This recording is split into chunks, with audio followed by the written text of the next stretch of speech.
Baik, di pertemuan yang lalu kita telah mulai dengan ayat yang pertama. Begini cara memahaminya. Al-Fatihah. Kalau kita ingin memulai bacaan Al-Quran, maka mulai dengan surah ini. Itu yang khusus. Al-Fatihah. Jika kita ingin mendapatkan semua jenis kebaikan dalam hidup dunia akhirat, maka mulai pahami ayat-ayat berikut ini. Cara memahaminya, satu.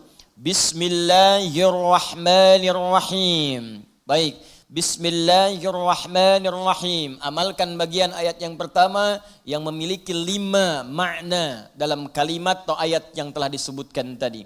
Huruf ba, kedua ismun, ketiga Allah, keempat ar-Rahman, kelima ar-Rahim. Ba yang memiliki 14 makna.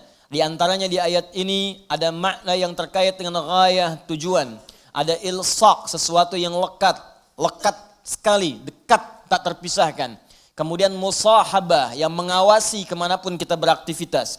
Kemudian ada istighraq, sesuatu yang luas, menyeluruh, ya, tanpa kecuali.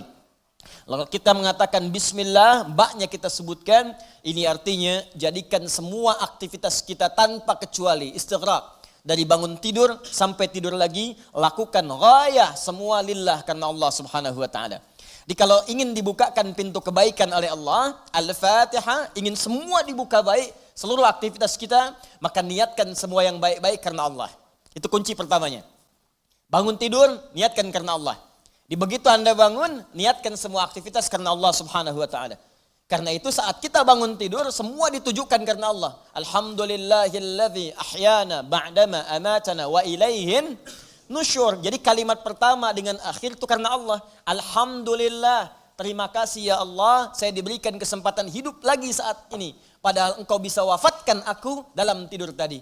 Dengan izinmu, ya, sesuai dengan ajal darimu, aku diberikan semua kesempatan untuk hidup lagi. Alhamdulillah, semua pujian aku berikan kepadamu. Lillah. Di ujungnya, wa ilaihin nusyur.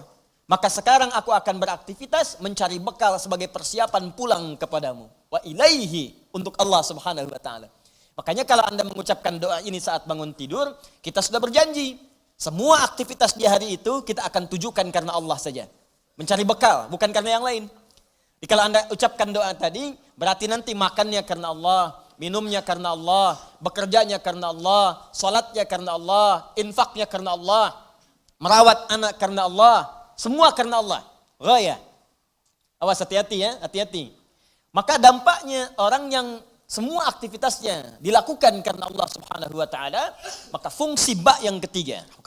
Satu tadi ghayah, kedua istighraq, yang ketiga ilsaq dan musahabah. Lekat dan diawasi oleh Allah. Kalau dulu kita contohkan orang yang meniatkan semua aktivitas karena Allah, maka yang kedua rumusnya rasakan seakan-akan aktivitas itu diawasi oleh Allah Subhanahu wa taala dengan pengawasan yang lekat seperti lem yang menempel, yang menyatukan dua sisi. Ya, mau minum, rasakan diawasi oleh Allah. Bismillah, minum, lakukan karena Allah. Maka mohon maaf, ketika minum Anda dikerjakan karena Allah dan merasa diawasi oleh Allah, ini kuncinya. Awas, ini kuncinya.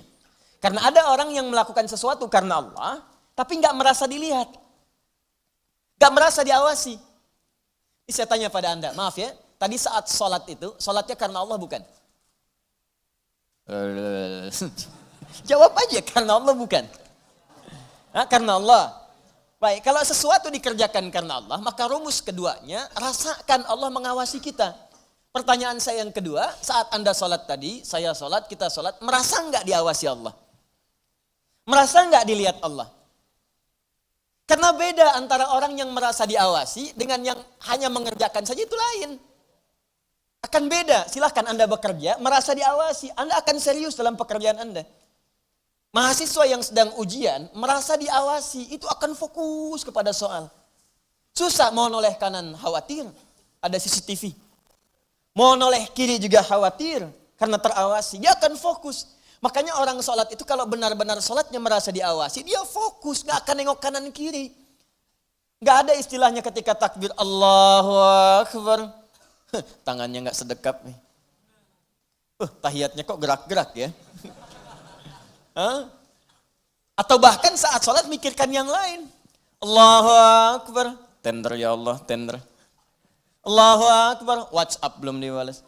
Allahu Akbar, status belum diupdate. Jadi kalau kita benar-benar merasakan diawasi Allah, bahkan kita pun akan belajar bagaimana cara membacakan bacaan dalam sholat supaya benar. Karena malu gitu. Malu baca Al-Fatihah, bacaan belum bagus. Dan merasa didengar Allah, kan malu. Anda bicara di depan saya, bicaranya nggak jelas, Anda sendiri sudah nggak enak. Ustadz Adi, saya mau bertanya, silahkan.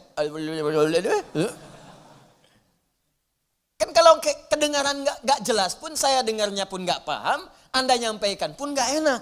Sekarang Anda sholat setiap hari, 5 waktu menghadap Allah, belum tambahan sholat sunnah. Dan Anda sadar bacaan Anda belum bagus. Tapi anehnya merasakan didengar oleh Allah dan diawasi. Apa nggak malu gitu? Coba deh satu kali rasakan hal yang demikian. Jadi kalau kita memang merasa, itu dampaknya lain ke dalam ibadah kita. Nanti rumus terapannya, aktivitas harian kita. Ini minum ini pekerjaan sederhana, tiap hari kita minum. Cuman ada beda ketika minum kita itu merasa dilihat Allah. Maka saya katakan di pertemuan lalu, mustahil Anda akan menyentuh minuman yang tidak disukai oleh Allah. Mustahil. Jangankan menyentuh yang dilarang Allah, mau minum pakai tangan kiri pun rasanya nggak enak. Pasti Anda akan pindahkan itu kepada yang lebih baik. Paham sampai sini ya?